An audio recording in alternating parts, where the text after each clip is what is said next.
do is pray for us? No. What does that even mean? What are you getting so upset about Nazism for? Because it's back, and it's taking over everything. We have to do everything in our mouth to fight it. All right, what are you going to do about it? Why? Are you going to be out in the streets fighting the Nazis? I doubt it. Oh, buddy. I get more than enough opportunities to confront Nazism. Really? Have you punched a Nazi? Have you gone out in the streets and decked a Nazi? Have you done that? No.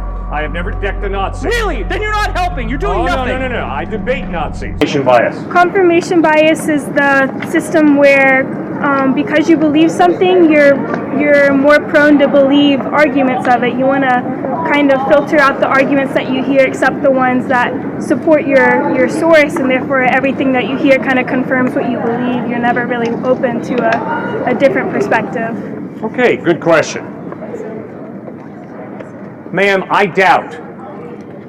Okay? I doubt. I'm not standing here saying I am 100% sure that God exists. I'm not saying I'm 100% sure that Jesus Christ is the truth. I doubt. So hopefully that will help you see that I am not excluding everything that challenges my belief. Because I doubt, I'm a skeptic. Now why? Why do I doubt? Why am I a skeptic? I doubt because I'm convinced that truth exists. To doubt means I think it might be wrong. To doubt means truth exists and I'm afraid that I'm out of touch with truth. So, I as a thinking human being doubt, and when you read the Gospels, you'll notice that Jesus Christ commands his followers to be skeptics.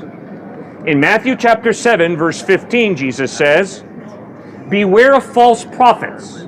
They come to you in sheep's clothing, but inwardly they're ferocious wolves, and they will eat your lunch." So you have no choice if you follow Jesus Christ about being a skeptic. You have to be a skeptic. You have to doubt. Otherwise, you will be hoodwinked, you will be deceived. See, that is why this whole idea that Jesus calls us to, I believe, is totally false. Paul writes in 1 Corinthians 15, if Jesus Christ is not risen from the dead, I am a fool for preaching Christ, and you're a fool for believing in him. In other words, Paul is saying there's a way to verify Christ or falsify him. If he didn't rise from the dead, you're fools for following him. If he did rise from the dead, you're a fool for not following him. So obviously the question becomes, does the historical evidence point to Christ having risen, or does it not? But you see, sir, ma'am, that is skepticism. That is doubt. And that is why I, as a follower of Christ, celebrate doubt. I'm not scared of it. I celebrate skepticism. I'm not scared of it. And that's what Jesus calls us to do. To be very skeptical, to doubt. But watch out for cynicism. Because a cynic is someone who's been so hurt in life that they can't trust anybody. You know what that leads to? A very lonely life. So, if any of you are cynics, you better watch out. Because a cynic is someone who uses their emotional pain to say, stay away. I don't trust you. Well, what does that mean? It means I'm never going to have the privilege of having this guy as a friend. So watch out for cynicism. It's rampant in our culture. It's popular among the intellectual elite to be a cynic. Now, cynicism doesn't lead to anything except loneliness and despair. So don't follow cynicism, but be a skeptic. Ask the hard questions, and then go and find the answers to your hard questions as best as you're able to. Do you think that human reasoning is a safe foundation for faith, regarding that the two seem to contradict each other? Is human reasoning a solid foundation for faith? Absolutely yes. If you believe in Jesus Christ because he was a first century charlatan, if you believe in Jesus Christ because he ripped people off, if you believe in Jesus Christ because he was a liar, if you believe in Jesus Christ because he was a racist bigot, you are a fool. You don't trust someone who's unreliable. You only trust people, you only trust Jesus Christ if they are reliable. Does that make sense? I trust you're not a student here for any other reason except that the evidence is Texas State will provide you a good education and a diploma on your day of graduation. If the evidence is that Texas State provides a horrible education and might break tradition and not give you a diploma on your day of graduation, you'd be a fool to pay money and to matriculate here at Texas State. You'd be an idiot. You're not idiots. Why? Because you follow the evidence. And the evidence is Texas State is a reliable institution of higher learning. That's why you've committed as much money, work, and time to this place. That's called faith based on evidence. Can you prove to me that Texas State is going to give you a diploma on your day of graduation? No, you cannot. They might break tradition and not give you a diploma. But the overwhelming evidence is they will give you a diploma. If you pass your courses, you will get a diploma. I respect a lot of what you're saying. I know what I say isn't going to change your opinions on things. You don't know that. Well, I mean, and also what you say isn't going to change my opinion. You don't know that. A little bit, but anyways. One thing that I did have a problem with. Yes. I've been here listening for a while. Right. And one thing I had a problem with is you said life without God is meaningless. But my question to you is, why does God have to have a meaning in life when, in my opinion, I think that the meaning of life is, people. Like I think that the meaning of life is like making connections with people and loving one another because they're people. I don't think that, we need God to do that. You know what I mean? I think You're right. We give ourselves meaning. Yeah. And we give meaning to other people, but God doesn't give us meaning. You bet. That's what I think. Okay. Here's what I've been trying to say. Every atheist friend of mine loves. Every atheist friend of mine does good deeds. Every agnostic friend of mine loves. Every agnostic friend of mine does some good deeds. Okay? Right. Real clear. Second point. My only point with my atheist and agnostic friends are, this good that you so enjoy doing. This love that you so enjoy doing. It's real, isn't it? Right. And all of my atheist agnostic friends say, yeah, Cliff, it is real. And my point is, the only way you can have an intangible value of love that is real is if there is more to reality than matter and energy evolved to a higher order. There's got to be some type of personal God who creates us as more than just biochemical reactions. Yes, we're biochemical reactions, obviously. But my point is, when you write up the biochemical makeup of your brain, that's not the whole story. There's still a free will. There's still a you that is capable of making decisions. That points us to the fact that there is more to reality than matter and energy. There's got to be some type of God.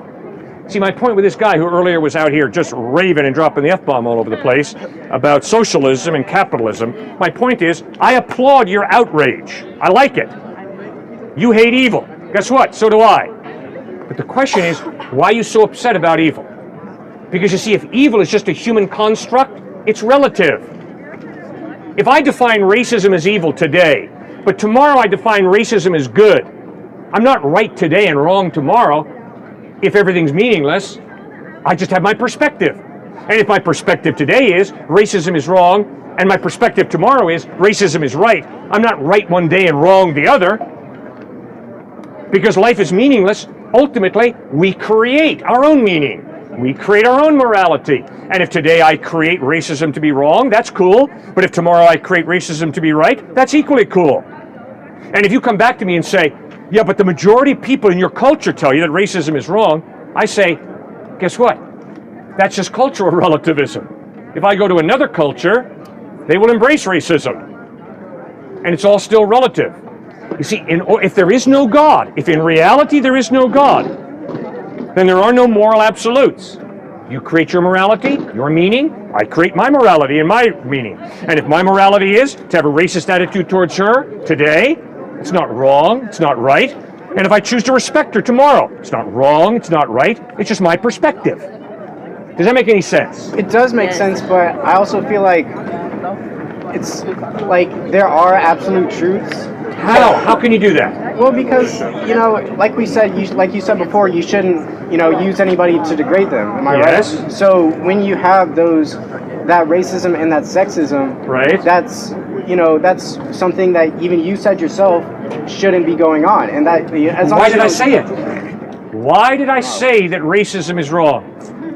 Because she is not an accident.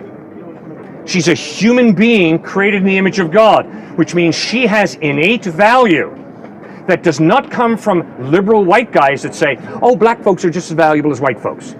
Rubbish. Her value doesn't depend on some liberal white guy. Her value comes from God, who created her in his image. That's why she's valuable. You take God out of the picture and you're up a creek without a paddle when it comes to explaining why objectively, in reality, she is really valuable. Does that make sense? I think value lies in just being a person. You know what I mean? As long as you're human and you're good to other people, then you're valuable. To me, my problem with it is the Bible teaches so much hate that it's hard to accept the love that comes with it. That's just me. You are right. Bible preaches hate. You're absolutely correct. I am to hate racism. You're absolutely correct. I am to hate rape. I hate date rape. You're absolutely correct. I hate gassing Jews into Dachau and Auschwitz. And guess what? If I didn't hate racism, and if I didn't hate rape, and if I didn't hate the Holocaust, then I'm not good. And I don't love. When you love someone, if they are being destroyed by somebody, you don't just sit back and say, well, it's all love. That's not love. If you really love someone, you work for their well-being. And you hate the destruction of innocent life. Right? So that's the only type of hatred you have in the Bible. And that's why God judges. God hates rape, racism, Holocaust, etc. Like when you speak of God, you say God is all-knowing, right? All-loving, all-knowledgeable. So he knew from the very start, if there is a God, he knew from the very start that there were going to be homosexual people, that there were going to be transgender people, that there were going to be people that were against this word that you believe in. So how can an all-loving and all-knowing God create this world with this people, but then go against it and try to keep them against it and say, no, I gave you this world, but you know what? You can't have this part. This is not right for you. But what you're saying is right because it's the word of God, so you're right. That's how it's coming off to me, which I respect your beliefs, and I'm not disagreeing. I'm not saying you shouldn't believe what you believe in, but when you spit out the message that it's wrong, I mean, that you still convey love, that is just a misinterpretation for the people who think of love as more than just man and woman. Okay, is racism wrong? Is racism wrong? Of course. What do you mean, of course? Why is racism wrong? Because discriminating someone of their color or for their color, or honestly, for their color, for their gender, for their sexuality, for disabilities, for anything, discriminating someone is wrong. Why? Point blank, period. Why is racism wrong? Because it dehumanizes someone. What's wrong with dehumanizing someone? Why is that wrong? Because we're all equal. Why are we all equal? You take God out of the picture, ma'am, and you're up a creek without a paddle when it comes to explaining why is human life innately valuable. Obviously, if there is no God, culture, individual defines people, right? So if there is no God, and you're black, and you're born at the time of the Dred Scott decision, you're obviously 3/5 the value of white folk. If you're black, and you're born in South Africa at the time of apartheid, tough luck. If you're Japanese, born in the United States at the time of World War II, tough luck. Into a concentration camp, because you're Japanese. So if what you're telling me is culture defines human value, what you have to acknowledge is that value is totally relative depending upon which culture you're living in. I'm standing here saying, according to Jesus Christ and according to your consciences, racism, sexism is absolutely wrong. Not because I'm a white, enlightened intellectual. No. Not because I live in a democracy. No. Racism and sexism are absolutely evil because all human beings have innate value that comes from God. Have the ability to love us and adapt connections in forms of like mother beings, like cows, mother cows mourn off of the loss of their children. It's been, documented in animal rights cases and stuff like that.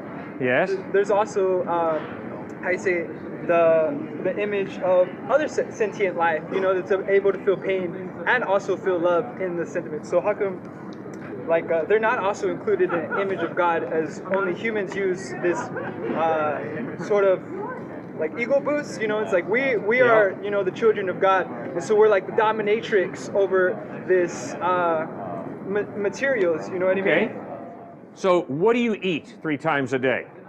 Do you ever eat cow? Beef? No. You're a vegetarian? Vegan, yes sir. A vegan, yes sir. Okay, I respect you for being a vegan, but I hope you realize that when you cut a head of lettuce, there is pain that the lettuce is experiencing, right? Yes. Okay, so if there's pain from cutting a head of lettuce, then why would you cut a head of lettuce and chomp on it, destroy it, and eat it? Because it's not sentient. It doesn't have the cognitive abilities to express the neurological system of pain, right? So we have this neurons and stuff to express the moment of pain, right? So if you cut a cow, the cow can react based off of these electrons and this movement and these muscle tightenings, oh, I'm contracting because of this pain. But lettuce doesn't have any neurons or muscles or anything like that. They're just more or less like, I don't know specifically the anatomy of lettuce, but I know they don't have neurons to initiate or an endocrine system to release hormones and chemicals for this pain. But they do have an electric signal. I will give you that. Live plants have pulses that we can calculate based off if we were to mangle them. You tear a leaf off, it reacts, but it doesn't mean it's technically feeling the concept of what we consider pain. Well, if a head of lettuce reacts, and obviously it's not a very pleasurable reaction when you cut it, why would you do such violence to a head of lettuce? Why? Well, the argument is that animal agriculture is what we use most of our land on, based off of land resources, right? So we use most of our land for specifically animal agriculture. We have a whole, garden of corn specifically raised for animals just for them to slaughter. Instead of using the land for corn for animals, we could have used the land for crops for ourselves, right? So I guess my base argument is like, it's not that the fact that the corns don't have feelings, and it's not the fact that the corn doesn't and the lettuce doesn't matter. Right. It's just that the ability for us to cope and have empathy for the cows is more drastically needed in comparison to the heads of lettuce, because nobody can just say, oh, this lettuce is crying, but you look at a cow and the cow genuinely has tears running down its face and is sobbing with mucus. You can have empathy for that based off of reactions of other humans you've experienced. You know what I'm saying? So why is a human being valuable? That's obviously, if we're just sentient beings, obviously if we're very similar to cows or porpoises, and obviously if we're very similar to heads of lettuce, then why is a human being valuable? Why, in your worldview? In my worldview, it's the potential of everybody's, holiness. We all have this righteous path that God has given us into, purity and tranquility, serenity, peace, these words that we use to describe goodness, right? But nobody has this perfect ideology of goodness. We all have religions. We all have specific perspectives. We all have views. But what makes human beings so capable is our ability to connect. This ability to say, I am alive with you, Because what happens is animals focus severely on survival, which is okay. But they also include a system, like monkeys have like a alpha male, you know what I mean? And then like lions like have alphas. And so they have an understanding that there's a place for everything based off of their environment, right? And so humans' value comes from the potential to connect with those states. You know, it's like that lion over there can kill me, but I can love that lion from a distance. I can feed that lion. I can nourish that lion, you know? And so that's where the value and the potential and the beauty of life comes from. Healing, nourishment, love, you know, God's blessings. You know, God doesn't bless us with, you know, his voice thundering through the sky. He blesses us with miracles and the blessings of life, you know? And how you say it? And so like, well, I'm glad you mentioned God. Yeah. Because if there is no God, you and I are just cosmic accidents, right? If there is no God, your number came up at a casino and my number came up at a casino and we were born. And we're just accidental collections of atoms, right? Yeah. So there's no human value if there's no God, right? So our value comes from the fact that God created us for a purpose and gave us intrinsic, innate value, right? No God, no value, right? You agree or disagree? I agree. You agree? Yeah, to me, like, my definition of God is God equals energy, and energy is the connectedness of something, you know what I mean? Oh, wait a second. I don't know. If God is just energy, It's not just energy. God is energy. God is the whole, you know, manifestation of what we call creation. You know, energy is the creation of matter. You know what I'm saying? Yeah. How you say atoms are made of quarks, of these, you know, elementary particles that we haven't even, you know, discovered what they look like yet. But we've tried to understand that quarks are potential energy. Atoms are made of potential energy. sir, matter and energy have no ability to define value. Yeah. Matter and energy have no ability to define love. Matter and energy have no ability to define justice. Yeah. If all of reality is matter and energy, you do not have intrinsic Well, value. it's You are not. just matter and energy evolved to a higher order, which means you don't have innate value. You are a cosmic accident, and that's all I am. So be consistent. Yeah. But if there is a personal God who created you and me for a purpose, giving us innate dignity, then it's possible for us to really have innate value, innate dignity. Okay. Does that make sense? Yeah. Pantheism is no basis for the value of an individual. Because according to pantheism, everything is part of God. Isn't that what politics are for? What are politics for you? Politics is what the masses demand from the elites. Politics is what we need in order to achieve our material basis. If we don't define materialism in our age, if we don't define what our material needs are, how can we have any sort of moral standing? All right, if you're poor, if you work 13 hours a day, Yeah. struggling to feed your kids, struggling Yeah. to put a roof over your head, Right. what kind of moral society do you live in that says that's fine, that you deserve that because you work a 9 to 5-hour job, that you deserve that, you deserve to live in poverty, you deserve to have on you every single day? What kind of moral system is that? And furthermore, what has any religious institution ever done to help the working people? Who That's defines what I your wanna moral know. system? Who defines your moral system? The masses. The masses define it. So you take a public survey of the masses, and then whatever the masses decide, The masses go by the material interest. If the material interests are met by the masses, then that is what signifies a morally justifiable system. If you have a religious system that just says, hey, guess what? You know, you believe in this, you're going to do right, everything will be fine in the afterlife. What does that mean for the material benefits of the people now? so if the masses of Nazi Germany decide You're that talking Jews about a need to be privilege- gassed, You're talking then about a we privilege. gas Jews, right? No, you're talking about an incredibly relativistic culture in which you say right and wrong are defined by majority opinion. Fine, but realize that at times majority opinion is immoral, like Nazi Germany. That was from an imperialist nation. How do you... You're talking about someone, a nation that had overwhelming material interests. You're talking about a nation that had military supremacy in Africa. You're talking about a nation that was willing to annihilate 3/4 of the world population, and they're still around today. People think that the Nazis died in 1945. We still have Nazis marching down our streets, and all you can think to do is pray for us? What does that even mean? What are you getting so upset about Nazism for? Because it's back, and it's taking over everything. We have to do everything in our mouth to fight it. All right, What are why? you going to do about it? Why? Are you going to be out in the streets fighting the Nazis? I doubt it. Oh, buddy. I get more than enough opportunities to confront Nazism. Really? Have you punched a Nazi? Have you gone out in the streets and decked a Nazi? Have you done that? No.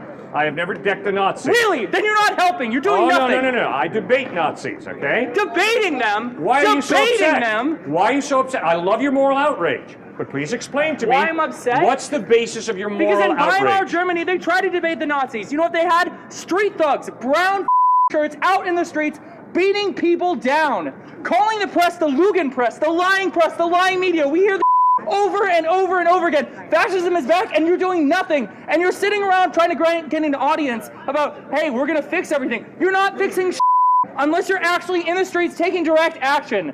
And you're doing nothing for the material interest of the people. What are you doing about poverty? What are you doing about homelessness? What are you doing about people who are disabled?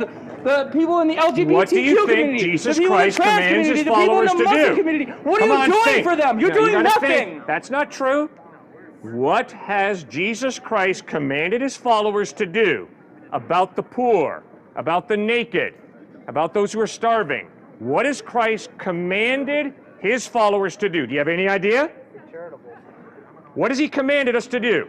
If I put my faith in Christ, what does he command me to do about injustice, about the poor, about the starving? What has he commanded? Do you know? Tell me, what does he say? He has commanded his followers to feed the hungry, to clothe the naked, to stand against injustice and evil. Then are you a capitalist, sir? Do you believe in capitalism? No, I don't believe in capitalism. Oh, really? Yeah, really. You're a socialist then, is that right? No, I'm not a socialist. Oh, so what are you then? Let's define the terms. You bet. Because that's what it really means. All right, I'll tell you what I am. material reality. You That's bet. what it means. Let's talk about reality. I am convinced that the solution to America's problems and the world's problems is not the conservative Republican or the liberal Democrat. I am convinced that the problem of the human heart goes deeper. I am convinced that it's an interaction with God, a relationship with Jesus Christ that changes the human heart. I don't care if it's capitalism, socialism, or communism. All three systems have been used by corrupt people to rip people off. Therefore, my hope for your future is not liberal socialism or conservative capitalism. My hope for your future is Jesus Christ, the kingdom of God, learning to live in relationship with him. And when you study the past 2,000 years, you will notice how followers of Christ fed the hungry, visited those sick and in prison, clothed the naked under communist regimes, in socialist states, and in capitalist states. So the bottom line issue is not what economic system do you buy into. Why is that not the bottom issue? Because obviously, guys, Because it's not your prerogative. solution to human problems is not money.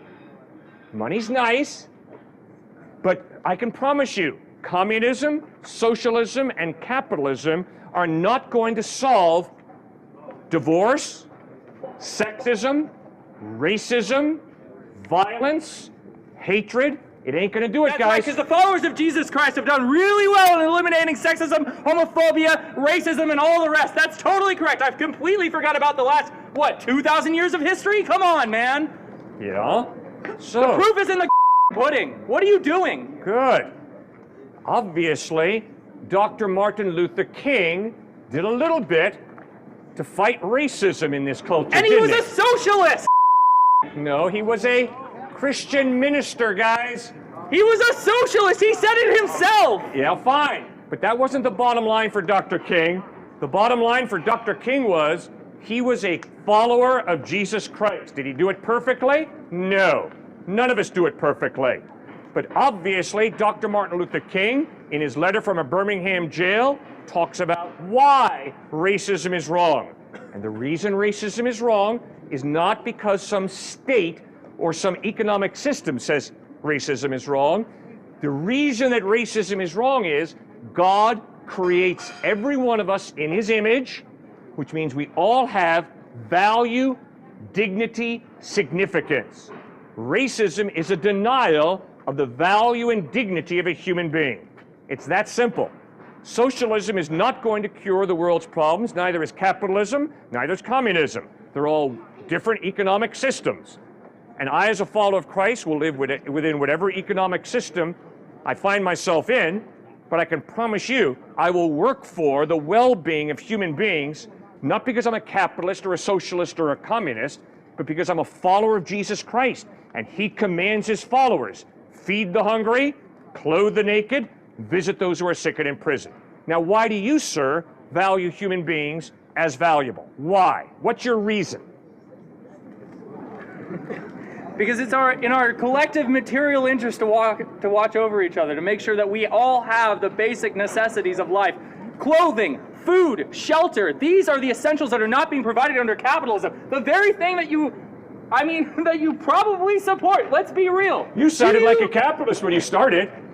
Excuse me? You sounded like a capitalist. Rewind the tape. What did you just say? You said, I am committed to the economic well-being of all people.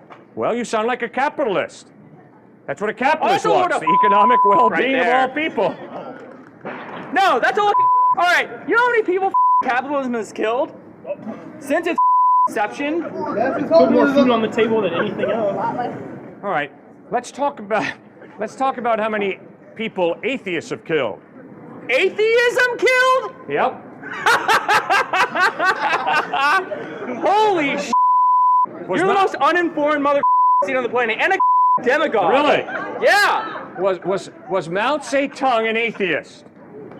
Mao Zedong was the leader of the people. How many people did Mao Zedong, as an atheist, murder? Good. All right. Roughly around 100 million Mao Zedong, an atheist, murdered. How many people did Joseph Stalin, another atheist, murder? How many people did Joseph Stalin murder? 40 million? Okay. How many people did Adolf Hitler, another atheist, murder? He wasn't an atheist. Yes, he was raised Roman mother Catholic. No, he wasn't a Roman Catholic. He was raised Roman Catholic in the Austrian Empire. You were probably raised in a Christian home if you lived in Texas, so it doesn't mean you're a follower of Christ just because you're raised in a Christian home. All right? Why should it's I be all right. I respectful? like him. It's okay. Don't worry. We're doing okay out here. I like your passion, okay? I love your passion, all right? Let me ask this question. No. We're dialoguing. We'll get to you next. Okay, fair enough?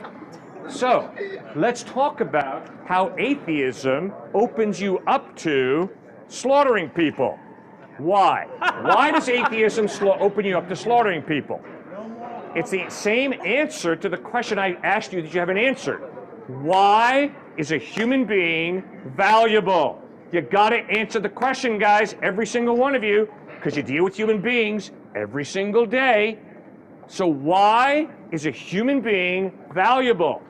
Come on, guys, that's not a hard question. Wait, is anybody allowed? We're valuable because God created us, and God gave us innate value. No, we're valuable because we're human beings, and we have an innate value that isn't defined by some ornate religious order. We are defined by our common interest in keeping each other alive. And the only people that want to destroy that are the enemies of the people, and they should be destroyed in a revolution. That's what I'm talking about. All right. Okay. Fair enough. Shut the up. Is that respecting the people? No, I don't give a counter-revolutionaries are not going to be respected, and I will fight to defend that. I will fight in the streets. I will fight here. I'll fight anywhere. I'm going to fight for the revolution, no matter how many conservatives come after me. You can kill me, but there will be 10 more in my place. You all, the conservatives, enemy of the people. All right, now wait a second. Is that respect for people? Who cares about respect? They want to kill my friends. They want to kill me. They want to kill my family. Who wants to kill you? Conservatives and MAGA chuds. That's what I'm talking about. The homophobes. I don't want to kill you. Nobody here wants to kill you, sir. Yeah, maybe not you alone, but you and your MAGA chud friends. No, sir. You can't. No, nobody here wants to kill you. Enemy. You're just being a bro. All I'm gonna say is that God's love is not this, right? You yelling at this dude, you trying to debate people, that's not God's love, my children. Come on. If we bet each other, if we all started saying, hey bro, that's a bad shirt, bro. This is a beautiful shirt. This is a beautiful day. Then we can understand that it's all right, bro. Hey, let me ask you guys something. Does Texas State give you guys a fascination with the F-bomb? What's going on, guys? How do you guys communicate? Y'all are just attacking each other. We're debating, not fighting. Yeah. Well, what's your fascination with the F-bomb? Huh? What's your fascination with the F-bomb? Why do you sprinkle it so liberally in all your speech? Why? Why the not? Passion. Yeah, why the not? You got to use the F-bomb in order to communicate passion. I'm sorry, why are you espouting respectability politics? That has nothing to do with the actual positions that we're representing. Sir, when you Just because you express wear a what you nice shirt did, and a sweater vest like Mr. Rogers doesn't mean that your points are more valid than mine. I am not Mr. Rogers. You don't have to worry.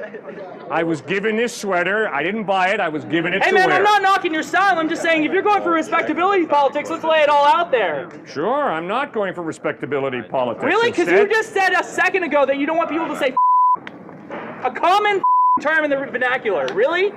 all right, I'll tell you why. Why don't you ask me why do I object to that? Why do you object to it? Thank you for asking that great question. I object to that because I am convinced that sex is a beautiful gift from God, which means to trivialize sex is wrong. I was at the University of Arizona, and a guy raised his hand and said, I like date rape. I said, all right, I understand, but how can you justify date rape? And he said, I justify it by understanding that I have a very high testosterone level. That's why date rape is good. Yeah, what the That's a trivialization of sex and of a woman. And to trivialize sex and to trivialize you're a woman. conflating 2 points right there. See, that's No, a I'm rhetorical not. trick. Anyone who watches politicians, this is exactly what the they do. They try to manipulate their speech by like saying a bunch of different things that have nothing to do with each other and try to conflate the other thing in order to make it seem like the other person has that viewpoint. I said No. nothing about women. I said nothing about the sanctity of sex. I said nothing about it. I said that it's a common vernacular. And the fact that you're trying to trivialize it and you're trying to make it look like I hate women or I hate sex is bullshit. Not the And you point. know it. You're doing it and you know No, it. I'm not doing that. You're lying. You're You are lying, sir. You're out of touch with reality. And that's sad. Where my country Very gone? sad.